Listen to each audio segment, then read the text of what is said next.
اعوذ باللہ من الشیطان الرجیم بسم اللہ الرحمن الرحیم۔ پیارے بچوں، کل ہم نے اس میں جو 8ویں کا اردو ہے چیپٹر نمبر 3، اس میں ہم نے للدت کا ٹاپک لیا تھا۔ تو ہم پہنچ رہے تھے کہ جب اس کو بولا، جب وہ پانی لانے کے لیے روز کی طرح پانی لانے کے لیے گئی تو وہاں دوسری عورتوں نے ہنستے ہنستے اس سے پوچھا کہ کل تو آپ نے بہت اچھے پکوان کھائے ہوں گے۔ تو للدت نے بے ساختہ ایک شعر کہا جو کشمیری زبان میں ضرور مسئلہ ہے، کیا ہے وہ؟ مینڈا پکیا بکرا لال کی قسمت میں وہ، تو وہی بٹا ایکچولی تھا کہ وہ مسالہ پیسنے کا وہ پتھر ہے جو للدت کے جو اس کی ساس ہے، للدت کی جو ساس تھیں، وہ کھانا پروستے وقت ان کے برتن میں بٹا رکھتی تھی تاکہ دیکھنے میں چاول کا برتن خوب بھرا ہوا لگے۔ یعنی کہ وہ کھانے کے نیچے وہ بٹا رکھتی تھی اور اوپر کھانا لگتا تاکہ دوسرا دیکھے گا، کوئی مطلب ہم فار ایگزامپل وہ دیکھے کہ للدت دیکھے کہ وہ سمجھے کہ برتن تو بھرا ہوا ہے کھانا سے۔ للدت نہایت ہی صابر تھے، یعنی کہ وہ بہت نیک تھی، وہ اچھی تھی۔ وہ چاول کھا کر بٹا دھو کر ایک طرف رکھ دیتی تھی تاکہ ان کی ساس کو دوسرا پتھر ڈھونڈنے کی طرح نہ اٹھانا ہو۔ یعنی کہ کھانا کھانے کے بعد وہ کیا کرتی تھی، وہ اس بٹے کو دھو کرتی تھی اور ایک سائڈ میں رکھتی تھی تاکہ اس کی ساس کو دوبارہ وہ کٹورے میں رکھنے میں کوئی تکلیف نہ اٹھانی پڑی۔ اتنی صابر تھی وہ، وہ اچھی تھی، نیک تھی۔ کسی طرح سے للدت کا یہ شعر ان کے سسر کے کانوں تک بھی پہنچا تھا۔ انہوں نے اس کی تحقیق کی اور للدت کا بیان صحیح ثابت ہوا۔ تو اس کے سسر نے بھی اس کی یہ تحقیق کی ہے اس شعر کی، اور یہ صحیح ہوا۔ اس نے جب وہ للدت کے وہ سنا تھا کہ وہ کیا کیا ہے، وہ کس طرح یہ شعر بولی تھی، تو وہ صحیح ثابت نکلا ہے۔ تو للدت نہایت صبر سے سسرال والوں کی زیادتی برداشت کرتے ہیں، یعنی کہ سسرال والے بہت عزت بہت سختی سے پیش آتے تھے، لیکن وہ برداشت کرتے ہیں۔ لیکن آخر کار اس کے صبر کا پیمانہ لبریز ہو گیا اور انہوں نے گھریلو زندگی کی خیر بات کا، یعنی کہ جب وہ زیادہ ہی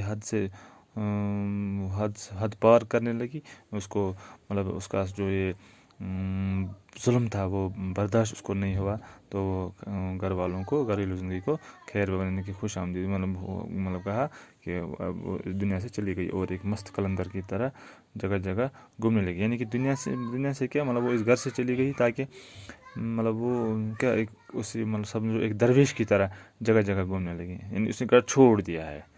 ایک بار وہ نیم برہنہ حالت میں کہیں جا رہی تھی کہ کہیں دور سے حضرت امیر کبیر میر سے ہمدانی آئے ہوئے دکھائی دے۔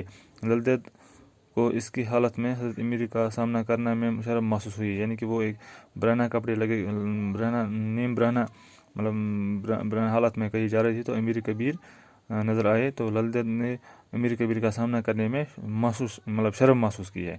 وہ کہیں چھپ جانا چاہتی تھی، لیکن آس پاس میں چھپنے کی کوئی جگہ نہ ملی، تو ایک ناب نائی کے دکان میں دیکھتے ہوئے تنور میں کود پڑی۔ جب اس کو کہیں آس پاس کی ایسی چھپنے کی جگہ نہ ملی تو اس نے کیا کیا، اس نے ناب نائی کی دکان میں چھلانگ لگا دی اور تنور میں کود، یعنی کہ تندور جس میں ہم روٹیاں بناتے اس میں کود پڑی۔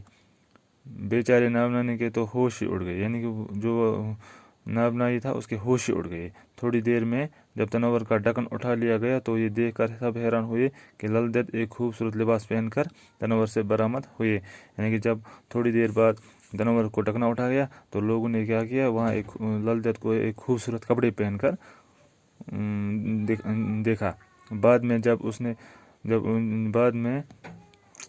جب ان نے اس بارے میں پوچھا گیا تو انہوں نے جواب دیا کہ انہوں نے زندگی میں پہلی بار کسی مرد خدا کو دیکھا اور ان کے سامنے نیم برہنگی کی حالت میں چھتریڑے پہن کر جانے میں لاج آئی۔ للدت اس واقعے کے بعد کئی بار حضرت امیر سے ملے اور اس کے علاوہ شیخ نور الدین سے بھی ملتی رہی۔ یہ دونوں بزرگ للدت کے روحانی مرتبے سے متاثر تھے، یعنی کہ للدت کو اس حالت میں امیر کبیر کا سامنا کرنے میں بہت لاج آئی ہے، تو اسی لیے وہ وہاں تنور میں چھپی تھی۔ تو اس کے بعد وہ بہت بار حضرت امیر کبیر سے ملی اور حضرت شیخ نور الدین سے بھی ملی۔ تو یہ دونوں بزرگ جو تھے یہ للدت کے روحانی مرتبے سے متاثر تھے، یعنی وہ خوش ہوئے تھے للدت کے روحانی مرتبے سے۔ تو یہاں تک یہ اس میں 2-3 دن لگے گا انشاءاللہ، اور یہاں تک فی الحال ہم اتنا ہی لے لیں گے اس میں، اور آگے بھی کل پڑھیں گے. تب تک کے لیے خدا حافظ.